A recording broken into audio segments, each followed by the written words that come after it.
ఇప్పుడు random blood sugar, semen analysis, diagnostic test పై 50% discount, ఉచిత IUI మరియు IVF కన్సల్టేషన్, ఉచిత అల్ట్రాసౌండ్ స్కానింగ్ అందిస్తున్నారు. 49 అంటే సంతానం, 49 అంటే సంతోషం. ఈ మంత్రివర్గం అనేది అతిపెద్ద సవాలు రేవంత్ రెడ్డి ముందు.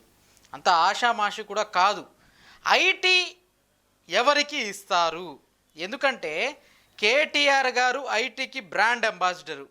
కేటీఆర్ని తప్ప ఇంకెవరిని ఊహించుకోలేము అక్కడ. మరి ఇప్పుడు ఏం చేస్తారు? ఐ థింక్ చెప్పాను కదా నేను, సుధీర్ బాబు గారని. సుధీర్ బాబు గారు కొంతవరకు కూడాను is a person, suitable person. At the same time even Konda Surekha also. Konda Surekha చెప్పాను కదా, నా క్లయింట్ కంపెనీ సాఫ్ట్వేర్ కంపెనీగా ఇనాగ్రేట్ చేయడానికి వచ్చింది. ఆమె కూడా దీని విషయాలు బాగానే తెలుసు. ఎనియా ఎవరు ఏదనుకున్నా సరే హైదరాబాద్ గ్రోత్ అనేటువంటిది ప్రపంచంలో ఎవడు ఆపలేడు. సాఫ్ట్వేర్ కి సంబంధించినటువంటి అభివృద్ధిని ఎవడు ఆపలేడు. ఆల్రెడీ మనం బెంగళూరుని మించిపోయాం. కానీ information technology investment region project ని రేవంత్ రెడ్డి గారు బతిమిలాడైనా భంగపడైనా మోడీ గారిని ఒప్పించి గనక తీసుకురావాలి అని నేను కోరుకుంటున్నాను. అది గనక వచ్చింది అంటే మటుకు 4-5 లక్షల మందికి ఉద్యోగాలు వస్తాయి. హైదరాబాద్ చుట్టూరు ఉండే ప్రాంతం అంతా కూడా బ్రహ్మాండంగా డెవలప్ అవుతుంది. నేను రేవంత్ రెడ్డి గారికి నీ దేవర తెలియజేస్తున్నాను. Information technology investment region project 2012లో మన్మోహన్ సింగ్ గారు ఉన్నప్పుడు పెట్టారు.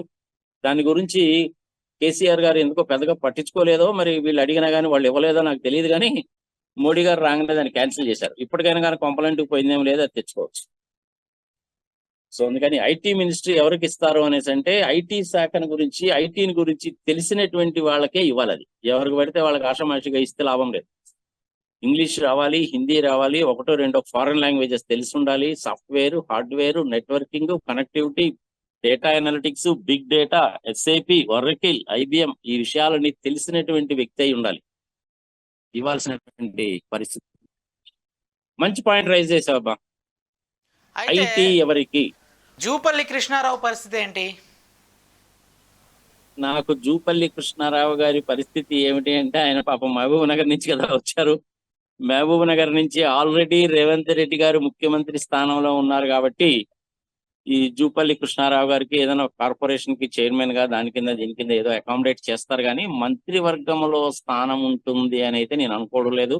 జూపల్లి కృష్ణారావు గారు దయచేసి నన్ను క్షమించాలి మాట్లాడుతున్నందుకు. అక్కడ మొత్తం 18 మందేనా మంత్రులు. 18 మంది మంత్రులు, ఒక స్పీకరు, ఒక డిప్యూటీ స్పీకరు, ఒక విప్. ఈ 21-22 మంది కంటే ఉండరు. ఎంతమందిని అకామిడేట్ చేస్తారు చెప్పు. అందుకనే నేను చెప్తుంది, ఇది కత్తి మీద సాము లాంటిది. రేవంత్ రెడ్డి గారికి అగ్ని పరీక్ష. అధికారంలోకి వచ్చామని సంకలు గుద్దుకోవద్దు. ఒళ్ళు దగ్గర పెట్టుకొని జాగ్రత్తగా వ్యవహరించకపోయారు అనేసి అంటే మటుకు మీకు పూలదండల కంటే కూడాను చెప్పుల దండలు ఎక్కువ పడతాయి. కానీ బయటికి మటుకు ఎవరు మాట్లాడరు. ఎందుకంటే అక్కడ అధిష్టానం అనేటువంటిది ఉంది కాబట్టి ఎవరు కూడా మాట్లాడరు.